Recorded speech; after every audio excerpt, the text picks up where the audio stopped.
everyone, I hope you all are fine. और last हमने letter कौन सा किया था? जी क।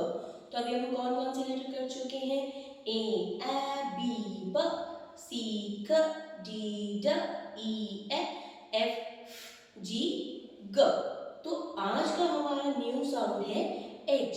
H new letter is H and the sound of H is आपके मुंह से सिर्फ हवा पास होगी। तो आज का न्यू लेटर पढ़ेंगे H. So H hand, H hurt, H hat, H hammer, H hut. Now repeat with me. H hurt, H hand, H hat, H hammer, H hut. और आई होप आपको बहुत अच्छे से एच की sound समझ में आई होगी।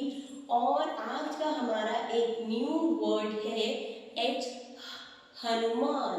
एच हनुमान।